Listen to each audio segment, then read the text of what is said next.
If you clicked on this video, maybe you're looking for something just a bit different in your life. You might be overwhelmed or stressed, or feel that things are a bit chaotic, or you might not have a sense of direction, or maybe you even have that sense of direction, but life keeps throwing you curveballs and you can't seem to get there. Well, today I want to share a different way to think about simplifying, to think about the big picture and change the system for how we're approaching our lives. And I'm making this video right now because I know this is something I'm going to have to prioritize coming up. I recently had a baby and my maternity leave is going to end soon, so I'm going to have to go back to working full-time on a podcasting job while also being a mother and also dealing with a number of other things in my life. So I want to revisit the strategies that really helped me get through some of the hardest things in my life. Things like finishing my dissertation while I was working full-time as a clinical therapist, or when I got my MS diagnosis and I felt like my symptoms were ruling my life. So most of these are kind of systemic changes, but I did sprinkle in a couple of little hacks that are high impact, at least for me.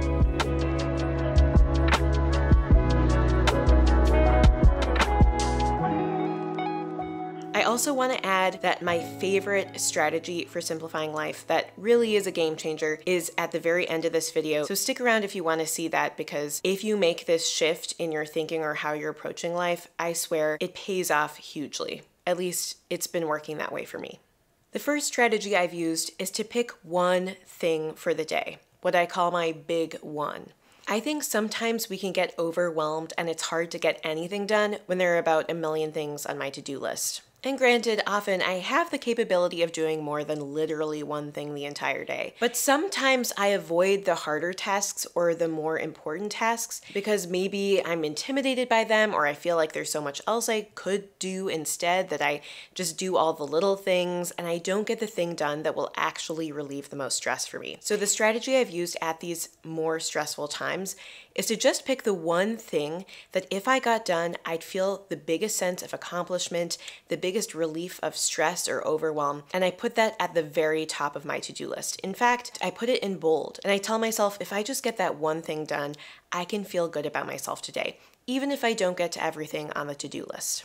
So examples for me in my life might be finishing one script for a podcast. Maybe on the weekend it's cleaning out one closet. Or maybe it's shooting all the footage for one video for YouTube. I think sometimes when we feel like we need to get everything done every day, we keep feeling like a failure. We're setting ourselves up for failure. So I think one great way to improve our quality of life and simplify is to pick the big one for the day and just be content with that.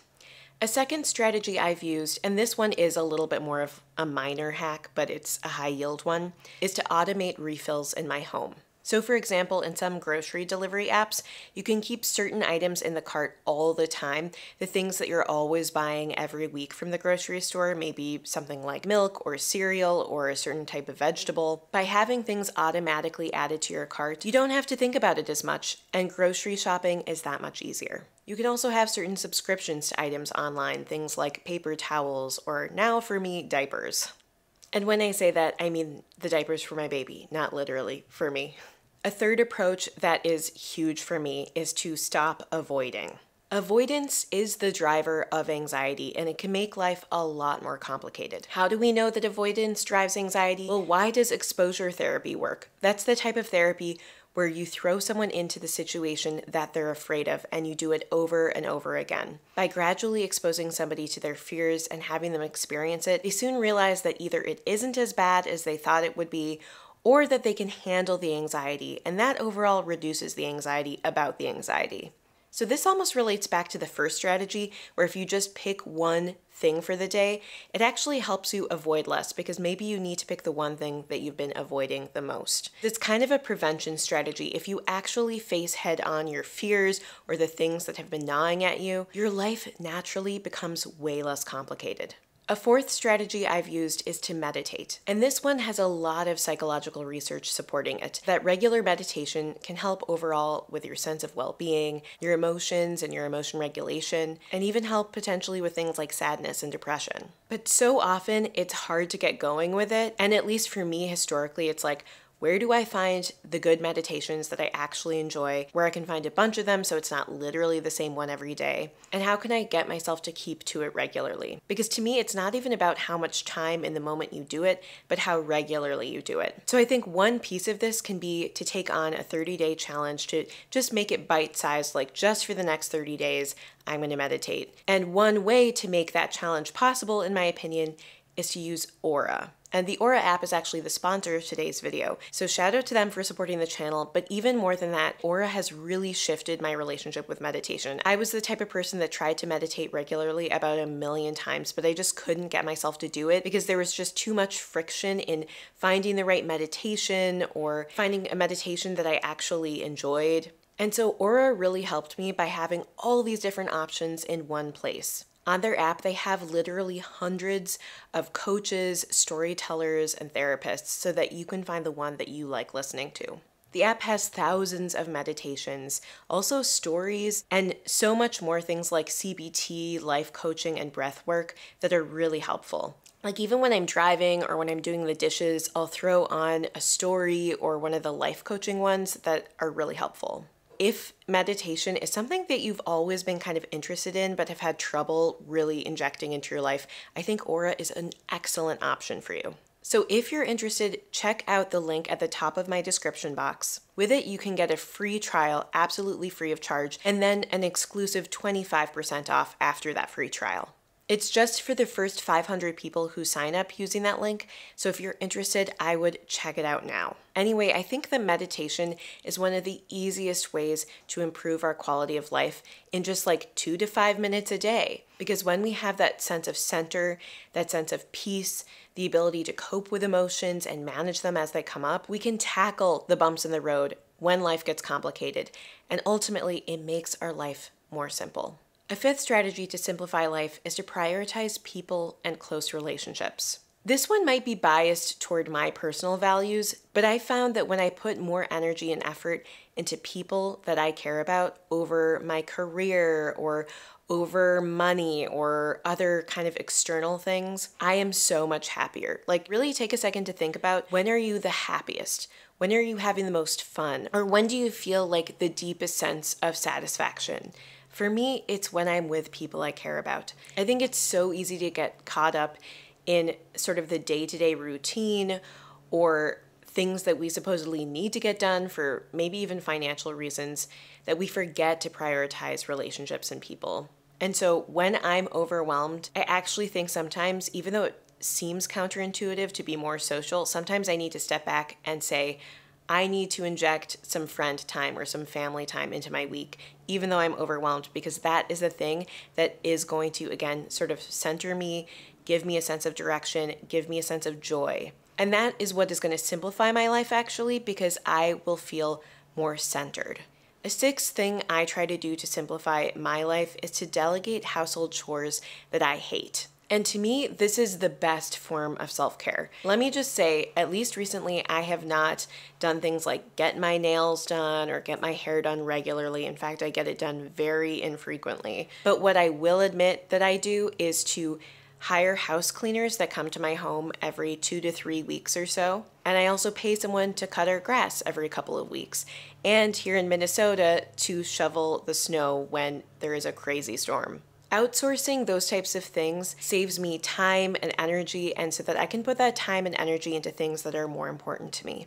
But I think that taking the time to figure out what tasks you hate the most and which of those you could actually delegate can save you time and energy and really streamline your life. A seventh strategy to simplify is to stop shopping. Just stop. Just don't do it. Just take a break from it.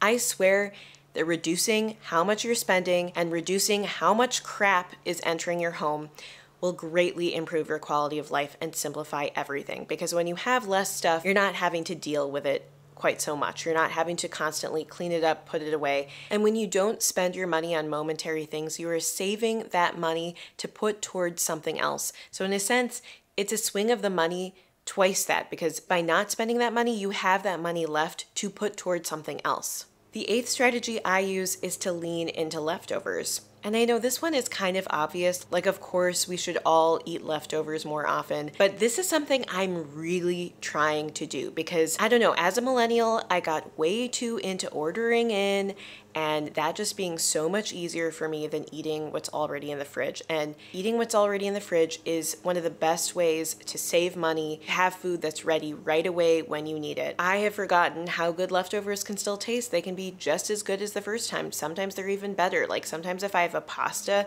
that's left over, instead of heating it up in the microwave, I'll throw it in a pan or something and kind of fry it up, and it'll be almost a little crispy or just taste super fresh by cooking it back up as opposed to just microwaving it back up. I don't know, finding ways to make my leftovers also taste better, it has been a game changer for me. It saved me, I think, a lot of money and has made life easier. A ninth strategy is to be less afraid to ask for help. And I have really struggled with this, but since having a baby, I've kind of had to learn to do this because I just can't do it all the time. You know, if I have my own doctor's appointment that I need to get to, it is a lot harder if I have to bring my baby with me. And so I've learned, for example, to ask a family member, hey, could you watch our little girl from X to X time? If you can't, it's okay. I can always bring her with me. But if you are available, it would make my life a lot easier. Honestly, quite often, my parents who are now mostly retired, although they still keep busy somehow, but they're mostly retired, so they're able to say yes to that type of thing. So I think that using your support system, when it would just simplify your life a little bit,